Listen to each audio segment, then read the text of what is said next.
কি হলো, গেট খুলতে এত দেরি হচ্ছিল যে? আসলে কি ওই দারোগা বাবু, আমাদের ওই যে গেটটা আছে না, ওটা একটু টাইট, তাই একটু খুলতে একটু সময় লাগছিল। ফাজলিং করার জায়গা পাও না? হ্যাঁ দারোগা বাবু, সত্যি কথা। এই এই ওই পিছনে দাঁড়িয়েছিস, তোর নাম কি রে?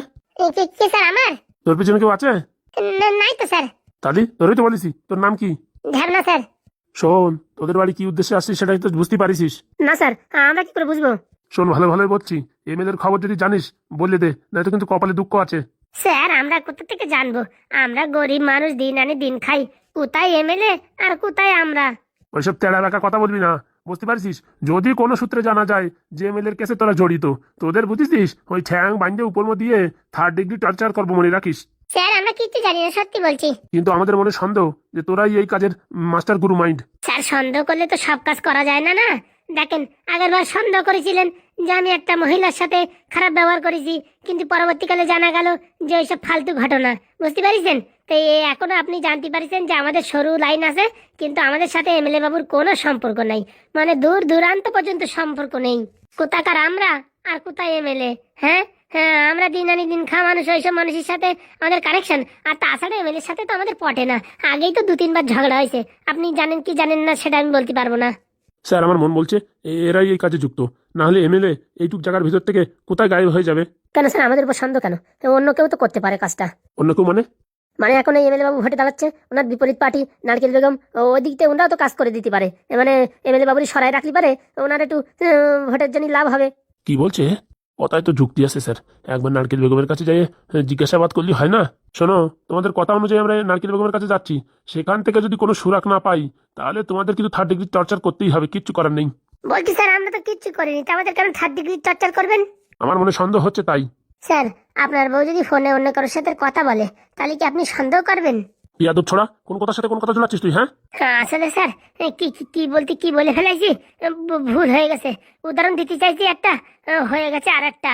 তোদেরকে ছাড়বো না। একটু আমি সুরক পাই যে তোরা এই কাজের সাথে জড়িত, সব কটারে আটা চাকরিতে ফেসায় পুরো একদম পেশবো, মনে রাখিস।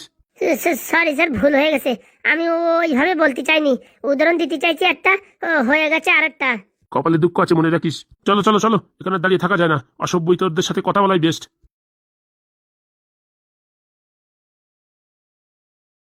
বলছি ফুটো, তুই কি কথা বললি? মানে আমি তো বুঝতে পারি না কি কথা বলেছি। ঘপাত করে যখন মুখিতে বেরোয় গেছে, তখন আমি বুঝতে পারলাম যে এই উদাহরণটা দিয়ে ঠিক হয়নি। তুই সত্যি ফুটো কেস খাওয়াবি? হ্যাঁ, অন্য কেউরই বলিস বলা যায়, ডাইরেক্ট দারোগা বাবুর বউর সম্পর্কে কথাটা বুঝে ফেলালি। আসলে বুঝিস, মুখির মাথায় ছিল তো, ঘপাত করে উদাহরণটা দিয়ে ফেলাইছি। সাবধান ভাই সাবধান, আমাদের তো এমএলএর কোনো সম্পর্ক নেই। আর যদি নেদন কোনো সম্পর্ক রাখে থাকে, তাহলে তো ভাই আমাদের কপালে দুঃখ আছে। সেই তো ভাবছি। দেখিস, আমি এখানে চুপচাপ দাঁড়ায় রয়েছি, আমারই জিজ্ঞেস করতেছে। আমার মনে হয় কি, আমাদের বাড়ি একটা সত্যনারায়ণের পুজো করা উচিত। কেন? এই বৌমা যখন থেকে আইছে না, একটা না একটা ঝামেলা হতেই রয়েছে।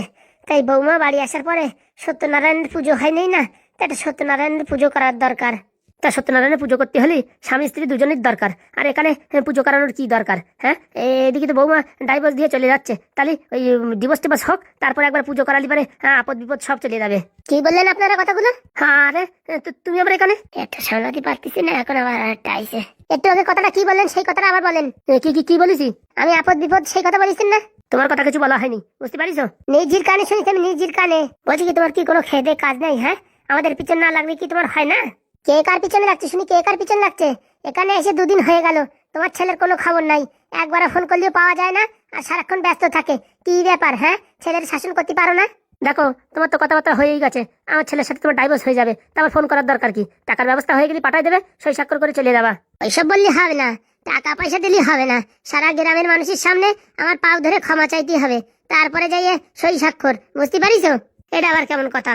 কেন, আমার জীবন নিয়ে ছিনিমিনি খেলিছে, এখন আমার পাও ধরে ক্ষমা চাবে না? ক্ষমা চাইতে পারে, এমনকি আমিও চাইতে পারি, কিন্তু টাকা পাবা না, 1 টাকা বলে দিচ্ছি। এ কথার কোনো যুক্তি আছে? তা বাবা, এ কথার যুক্তি নেই। তুমি টাকা নেবা 5 লক্ষ টাকা, আর উপরে তো তোমার হাত পাও ধরে ক্ষমা চাবো, তা তো হবে না। টাকা দিচ্ছি কিসের জন্য? আমাদের অন্যায় হয়েছে তার জন্য, তাই কি না? এখন যদি আমরা ক্ষমা চাই, তাহলে টাকা কোথার থেকে আসে? তা তোমার ছেলে যে আমার সাথে চিটিংবাজি কাজটা করলো, কাজটাকে ঠিক করলো? দেখো বাপু, এক কথা নিয়ে প্যাচল প্যাচল প্যাচল প্যাচল ডেলি ভাল লাগে না। তুমি 2 দিন দাঁড়াও তো, টাকার ব্যবস্থা হয়ে যাচ্ছে। তোমার তো থাকতে বারণ করিনি, খাও দাও চুপচাপ থাকো। কেন আমাদের কথার মাঝখানে কথা বাড়াও তুমি, বলো দেখি? আমার ঘরে গরম লাগছে, টেবিল ফ্যান চাইছি তো দাওনি। আরে বাবা, আজকে তো মেঘ করেছি, ঠান্ডাই তো আছে নাকি? অত সাথে জানি না, টেবিল ফ্যান লাগবে আমার। দেখো মা, তুমি চেঁচামেচি করো না, আমি ধুয়ে মুছে দিয়ে আসবানি তোমার ঘরে।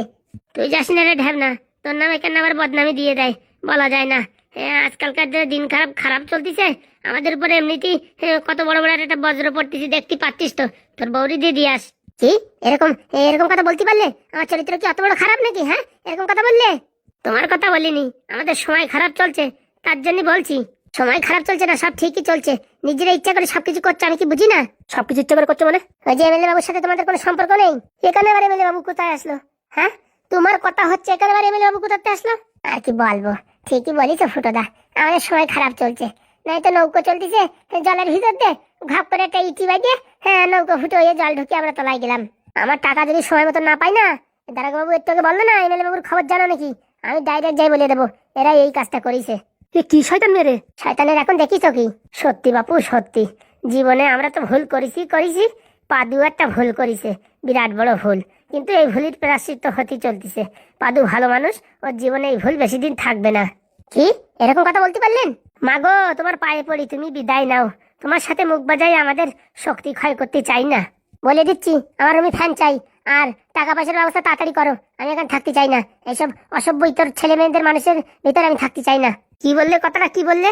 যা বলেছি ঠিকই বলেছি, বিশ্লেষণ করে নাও। যদি না পারো, তোমার ছেলে তো অনেক পড়াশোনা করেছে, MBBS LLB, তার কাছে ফোন করে শোনো এই কথার মানে কি। শালা এর জন্য গরিব ঘরের মেয়ে নীতি নাই। কি বললেন? কথাটা কি বললেন? ঠিকই বলেছি, ভালো করে যদি বুঝতে না পারো তোমার দাদুরি ফোন করে কথাটা বিশ্লেষণ করে নাও। আমার সাথে পাঙ্গা নেবেন না বলে দিচ্ছি, ছাড়বো না। হ্যাঁ, মনে রাখবেন আমার নাম পায়েল, করে দেবো সব কয়জনে ঘায়েল। সে আর কম কোথায়, আসার থেকে তো করছো। বলছি মা, তুমি কথা বলে না, তুমি ঘরে যাও তো, আমি তোমার ফ্যান দেওয়ার ব্যবস্থা করছি। ফ্যান না, ফ্যানের সাথে সাথে টাকাও দরকার। সব হবে, একটু ধৈর্য ধরো। ধৈর্য না ছাই, এই গোষ্ঠীর পিন্ডি চটকাই দেবো। 1 নম্বর অসভ্য মেয়ে ছেলে। আর বলিয়ে না, শালা কপাল পুড়িছে মানে আমাকেই। আর ঢ্যামনা তুই থাকে মামা বলছিলি মানে? আরে তোমরা বুঝবা না, এই গরম করেই দুপুরে জল ঢালি তো ছ্যাট করে উঠবেই না, ঠান্ডা করার ব্যবস্থা করতে হয়। তাই বলে আমাদের এইসব অসভ্য তোর ছোট লোক বলবার, সেখানে তুই সহ্য করে থাকি যাবি, আর সেখানে মা বলে তুই ভালোবাসার পরিচয় দিবি? তাই এই হচ্ছে মেইন মন্ত্র, আজকে বুঝতে পারলাম। কিসির মন্ত্র হাগুদা? যে ফুটোর আর আমার বউ কিসের জন্য থাকে না। ঠিক কথা বলিস, আমরা মুখের সামনে একদম তাড়াতাড়ি জবাব দিয়ে দিই, আর এর বৌরি মা সোনা পাখি ময়না টিয়া বলে মোটামুটি সুলুবুলু করে রাখে। তার জন্যই ভাবি আমাদের বউ টেকে না, ঢ্যাবনার বউ কি করতে একলো। এই যে এই নতুন কলাকারি টেকনিক শিখেছে, সেটা আমি আজকে বুঝতে পারলাম। টেকনোলজি ভাই, টেকনোলজি। ফুটো তুইও শিখে আর একবার বিয়ে কর, দেখ তোর বউ আর যাবে না সারা জীবন, বুঝছো? এইভাবে থেকে যাবো তাও ভালো, কিন্তু ও ভুল আর আমি করতে চাই না। বাংলার মুখ দেখি আমি আর পৃথিবীর মুখ দেখিতে চাই না, তাই তো? একদম ঠিক বলিস, এবারের উদাহরণটা কারেক্ট আছে। আর বলি হারি ফুটো, এত লোক তুই এই দারোগা বাবুর বউর কথা বলিস, তোরা মানে আর কি বলবো, 2 দিন আগে কেলান খেয়ে আসলি জেল থেকে, আর এখন আবার তাদের পিছনে কাটি করছিস তুই। আরে মুখ ফুসকে বেরোয় গেছে, আর বললিও না, এমন জায়গায় এমন কথা বলিস, আর কি বলবো। ঠিকই আছে, আমার যেরকম শালা সেদিন শাস্তি দিয়েছে, খালি ওনারে একটু এই যে এখন একটু মির্চি লাগাই দিলাম, দেখো কেমন লাগে। এসব কথা বলছো? তোমাদের বৌমা কি বললো? হ্যাঁ, আমরা যদি টাকা পয়সা না দিই আর এইসব যদি সব ঠিকঠাক ওর মত মতন না করি, তাহলে পুলিশ যাই বলবে যে MLA এর কেসে আমরা জড়িত। আর এসব ফাউ কথা তো আমাদের ভয় দেখানোর জন্য বলছে, কে জানে রে বাবা। ম্যাডাম, আপনার ভোটের প্রচার আমরা জোরদার করে করছি, এবার আপনি জিতবেন। সবাই আপনার নাম নিচ্ছে মুখে। কি বলছে গো কদম? হ্যাঁ ম্যাডাম, ঠিকই বলছে। সত্যি আমি জিতবো তো? 100% ম্যাডাম। গ্রামে ছোট বাচ্চাতে বুড়ো অব্দি শুধু নারকেল বেগম। বলছি ম্যাডাম, আরো 2-4 দিন আছে তো সময়, সারা গ্রামে সব জায়গা প্রচার করে পোস্টার লাগাই দেবো। আমি তো গান বান্ধিছি আপনার নামে। কি গান শুনি? আমাদের সবার থেকে প্রিয় হলো নারকেল বেগম ম্যাডাম জিতলে পারে করে দেবে সবকিছু, রাস্তাঘাট গ্যাস ফ্রি, হ্যারিকেন ফ্রি, সবকিছু ফ্রি। মাথা কপাল ঠিক আছে তো তোর? গ্যাস ফ্রি মানে কি কথা বলছিস? গ্যাস আমি কোথাতে ফ্রি দেবো? 3 দিন হয়ে গেল আমার বাড়ির গ্যাস শুরু হয়ে গেছে। হ্যাঁ, আমি এখন গ্যাস ফ্রি কোথাতে দেবো? আরে ম্যাডাম, ওইসব বলার সময় বলতে হয়, একবার জিতে যাবেন তারপর কিছু দেওয়ার দরকার নেই। তখন একটা চিটিংবাজি কাজ হয়ে গেল না, তখন বলবেন ম্যাডাম ও গ্যাসের কথা বলিনি, পেটের ভিতর যে গ্যাস হয় গ্যাস্ট্রিক, সেই গ্যাস ফ্রি। দেখিছো কাণ্ড, দেখিছো? সত্যি ম্যাডাম, কটকটির যে বুদ্ধি আর কি বলবো। একটা চিটিংবাজি কাজ হবে না। দেখেন ম্যাডাম, সৎ পথে জিততে গেলি না অনেক কষ্ট আছে, তাই একটু তেড়া আঙুলি জিততে হবে। তা ঠিক আছে, জিতে গেলি না তো এক ডিরাম করে গোবর গ্যাস ফ্রি দেবানি, তাতে কোনো সমস্যা নাই। বলছি ম্যাডাম, সবকিছু তো ঠিকঠাক করে চলছে, আমার ঠাকুমার একটু খোঁজার ব্যবস্থা করেন না। আরে বাবা, তোমার ঠাকুমারে খুঁজবে কি, এখনো MLA খুঁজে পাচ্ছে না। আমি কতবার করে ফোন করছি, তা বলছে MLA এর কাছে এখন ব্যস্ত আছে, এই কেসটা সামনে তারপরে এই কেসটা দেখছি। MLA এর কেস মানে? হ্যাঁ, MLA তো খুঁজে পাওয়া যাচ্ছে না। ও তো হালকা শুনেছিলাম সে কেস এখনো মেটেনি। না মেটেনি, বেচারিটা গায়েব হয়ে গেল। বেচারি বলিস না, গায়েব হয়ে যাওয়ায় আমার অনেক লাভ হয়ে গেছে। বর বউ দুজনে মিলে প্ল্যানিং করে আমার একটু হারানোর চেষ্টা করলেও করতে পারতো। এখন হ্যাঁ, আমার বিপক্ষে যে পার্টি আছে তার মেরুদণ্ডহীন পার্টি। হ্যাঁ, আমি এখন আরামসে জিতে যাব। তা ঠিক বলেছেন। তো ম্যাডাম বলছি কি, আমার একটু পেট কামড় দিয়েছে, একটু হাগু করে আসি। হ্যাঁ, যাও যাও যাও, ওইসব কথা বলতে।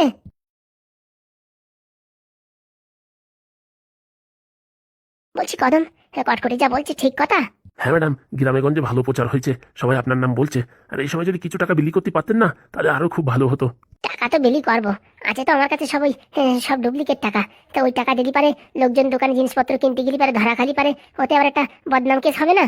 হ্যাঁ, তা তো ম্যাডাম হবে। বরঞ্চ এক কাজ করলে হবে, ওই টাকাগুলো ভোটের আগের দিন রাত্রেবেলা সব বাড়ি বাড়ি দিয়ে আসলে পারে, বাস কাজ হয়ে যাবে। সকালের ভিতরে তো আর সব খরচা করতে পারবে না, আর আমার ভোটটাও হয়ে যাবে আর কাজও হয়ে যাবে। তারপরে খরচা করো যা করো, আমার হাতে ক্ষমতা চলে আসি, ড্যাং ড্যাং করে ঘুরে বেড়াও, তাতে আমার কিছু দেখার দরকার নেই। সত্যি ম্যাডাম, আপনার মাথাও সেই বুদ্ধি। ওই ম্যাডাম বাড়ি আছেন নাকি? কে দারোগা বাবু নাকি? হ্যাঁ। আসেন আসেন, ভিতরে আসেন। ও বাবা, মুখটা ওরকম করে আছে কেন, বাংলার পাঁচের মতন? বলছি ম্যাডাম, কাজটা কি ঠিক করেছেন? কি কাজ? বলছি এমএলএ বাবুকে এইভাবে গায়েব করে দিলেন, কাজটা কি ঠিক করলেন? এমএলএ বাবুকে গায়েব? বলছি মাথায় ঠিক জায়গা আছে তো নাকি? আপনার নামে ইনকোয়ারি হচ্ছে যে আপনি নাকি এমএলএ বাবুকে সরিয়েছেন এই ভোটের সময়। এমএলএ না থাকতে পারে, আপনার এই ভোটে জেতাটা খুবই ইজি হবে, তার জন্য আপনি নাকি লোক দিয়ে এমএলএ বাবুকে শহর থেকে গায়েব করে দিয়েছেন। আমরা কোথাও খুঁজে পাচ্ছি না।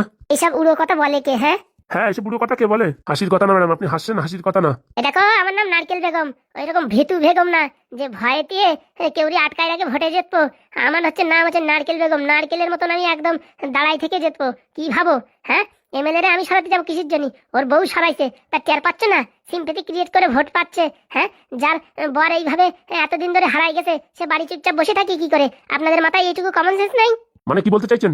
সত্যি যদি ওর বর ও না সরাতো, হ্যাঁ, তাহলে এতক্ষণ কান্দে কাটে মাইকের সামনে এসে এসে প্রচার করতো না, আমার বর কোথায় গেল, আমার বর কোথায় গেল। কেন? আমরা তো খবরের কাগজে, তারপরে সোশ্যাল মিডিয়ায় অ্যাড দিয়েছি তো। ওইসব ফাউ কথা, বুঝতে পারিছো? ওইসব নতুন টেকনিক ভোটে জিতার জন্য। তোমরা কি বোঝো? হ্যাঁ, তোমাদের যে কি জন্য চাকরি দেয় আমি তো এইটুক বুঝি না, এইটুক বুদ্ধি নেই। আর তাছাড়া নারকেল বেগম ম্যাডাম এসব কাজ করতে পারেনি, এসব জঘন্য কাজ আমাদের ম্যাডাম কোনোদিন করে না। কিন্তু আপনার নামে যে ইনফরমেশন আসলো, এসব স্যাটার ইনফরমেশন, হাবি জাবি কথা। আর কে আমার নামে ইনফরমেশন দিয়েছে বলো দেখি? হ্যাঁ, একদম চড়াই তার দাঁতের পাটি খুলে ফেলাই দেবো। আমার নামে হাবি জাবি কথা? হ্যাঁ, ফাজলামি নাকি? একবার এমএলএ পদে আসেনি, সব কজন এখান থেকে ট্রান্সফার করে একদম এই কটকটি তলায় পাঠাই দেবো। তখন দেখবো ওখানে বসে বসে খালি সারাদিন মশামাছি মারতে হবে। ফাজলামি নাকি? আমার নামে উল্টোপাল্টা কথা, আমার নামে উল্টোপাল্টা কথা তোমাদের কিন্তু ভালো হবে না, বলিয়ে দিচ্ছি। উপর মহলে অ্যাপ্লিকেশন দিয়ে দুজনের চাকরি কিন্তু এখনই এখান থেকে ট্রান্সফার করাই দেবো, দেখে নে। তখন দেখবা কত ধানে কত চাল। আর যদি ম্যাডাম এইসব কেসে আপনার নাম আসে তখন? আমার নাম যদি আসে না, আমি নিজেই এমএলএর পদের থেকে রিজাইন দিয়ে দেবো, ঠিক আছে? যদি কোনো কারণে আমার নাম আসে, বলে দিলাম। আচ্ছা ঠিক আছে। একটু মাথার একটু বুদ্ধি লাগাও। হ্যাঁ, একটু বুদ্ধি লাগানোর ব্যবস্থা করো। হ্যাঁ, যে তার স্বামী হারিয়ে গেছে, সে বাড়ি বসে থাকতে পারে, তার ছেলে প্যারালাইসিস হয়ে গেছে, হসপিটালে না নিয়ে বাড়ি রাখিছে, একটুখানি তো বুদ্ধি লাগাতে পারো নাকি? ঠিক বলিস স্যার। হ্যাঁ, তার স্বামী হারিয়ে গেছে সে নয় বুঝলাম, হ্যাঁ, যে মানে এত সুন্দর ফুটফুটে ছেলেটা প্যারালাইসিস হয়ে গেছে, একবার হসপিটালে নেনো না বাড়ি রাখিছে, তার মানে এখানে কোনো একটা সন্দেহের বিষয় আছে। শোনেন আমার কথা, আমার কথা শুনতেই খারাপ শোনা যাবে, কিন্তু এটাই সত্য। ওর ছেলেও জানে যে ওর বাবারে ওই মানে ওই শয়তানি বজ্জাতি এই অবস্থা করেছে, প্যারালাইসিস ফেলিছে। এর জন্য ওর ছেলেরও প্যারালাইসিস ফেলিছে, আর শুধু শুধু ওর বৌমার নামে দোষী দিয়ে ওর বৌমাকে জেলে ভরিছে। বুঝতে পারছেন? ওনার নাটক এখনো ধরতে পারোনি। আর ওই যে একটা উকিল রাখিছে না, ক্রিমিনাল উকিল, ওসব হাবিজাবি বুদ্ধি দেয়। ওই শালা যে দিনিতে আইছে সেই দিনিতে এইসব নাটকগিরি চলতিছে। ওই মার্ডারে থানায় নিয়ে একদম গরম গরম চমচমি দেন, দেখেন সব কথা বেরোয় যাবে। তো এত সুন্দর ফুটফুটে ছেলে, তার শরীর ভালো না, হসপিটালে না বাড়ি রাখিছে, মানে ওর ছেলে যদি ঠিক হয়ে যায় না, সব কথা ফাঁস করে দেবে। তার জন্যই ওর ছেলেরা ওরকম করে রাখিছে। একটু মাথায় বুদ্ধি লাগান। আপনার যে কি দেখেছে চাকরি দিয়েছে তা কে জানে? একটু বেশি বেশি হচ্ছে না ম্যাডাম? কোনো বেশি না, ওই উকিলটি ধরে নিয়ে আসে, তোর মতন ঘাই দেন, দেখেন সব বড়বড় করে বলে দেবে। ঠিক বলিস ম্যাডাম, এখন বলছিস সব ঠিক বলিস, বেশি কথা শোনানোর পরে কেন এই কথাটা আগে মাথায় আনতে পারতে না? এখন সব কিস্তি খামারি শুনে এখন ঠিক বলিস ম্যাডাম। বলছি স্যার, একবার সরি বলে চলে যাই, চলেন স্যার, তুইও বল আমার সাথে সাথে। আচ্ছা বলছি ম্যাডাম, সরি, ভুল হয়ে গেছে, আমরা এত কিছু বুঝতে পারিনি, দেখি এখন তদন্ত করে দেখছি। হ্যাঁ ম্যাডাম, সরি। নারকেল বেগমের কাছে আসার আগে যথেষ্ট প্রমাণ নিয়ে আসবা, ওইসব উড়ো কথা নিয়ে আসবা না, বুঝতে পারিছো? আমি একান্তে ফু মারিয়ে তোমার সিট খালি করে দিতে পারি, একটু ক্ষমতা আছে। আর এখনো যদি পজিশনে যাই, তখন কতখানি ক্ষমতা থাকবে সেটুকু মাথায় রেখো। সরি ম্যাডাম, ভুল হয়ে গেছে। বলছি এসব উড়ো খবর কারা দেয় শুনি? ওই ফুটোদের বাড়ি থেকে বলেছিল। কি হারামজাদাই ফুটো? শয়তানি ফুটো, দাঁড়াও হচ্ছে ফুটোর। শুধু শুধু নাম বলতে গেলে কিসের জন্য এখন ক্যাচাল বাঁধবে না রে? বাদে বাদুক, চলেন। বলছি ম্যাডাম, ফুটুর এত বড় আসপাদ্দা আপনার নামে এইসব বদনামি রটাচ্ছে। দাঁড়া, ভোটটা হয়ে নোক, তারপরে ওরে ছেঁচা দেবো। এখন কিচ্ছু বলবো না, এখন গরম হাবুয়া তো, এখন খালি খালি আমার নামে বদনামি ছড়াই দেবে, এর জন্য কিচ্ছু বলবো না। আর কটা দিন আছে তো, হয়ে নোক, তারপরে রাতির অন্ধকারে ওই বাড়ির যে করা আছে না, জেসিবি দিয়ে ছেঁচা দেবো। সত্যি ম্যাডাম, আপনার কাছ থেকে নতুন নতুন অনেক ডায়লগ শুনি। আসলে এনাদের মাথায় বুদ্ধি নেই। হ্যাঁ, যে করিছে অন্যায় তারে ছাড়ি দিয়ে অন্য মানুষের ঘুরে বেড়াচ্ছে। হ্যাঁ, এটা সিম্পল কেস, দেখলেই বোঝা যাচ্ছে। হ্যাঁ, যে ছেলে অসুস্থ, হসপিটালে যাচ্ছে না, বাড়ি বসে হাবি জাবি ওষুধ খাওয়াচ্ছে, মানে ছেলে ভালো হয়ে গেলে সবকিছু ফ্ল্যাশে চলে আসবে। হ্যাঁ, তার জন্য এখন এইসব করছে, তা এরা বুঝতেই পারে না। বলছি ম্যাডাম, আপনি কি আগে এলএলবি টেলএলবি পড়েছেন নাকি? ওইসব পড়া লাগে না, ও বুদ্ধি আমার ছোটবেলার থেকে আছে। বললেই হবে না ম্যাডাম, আপনার যে ট্যালেন্ট না,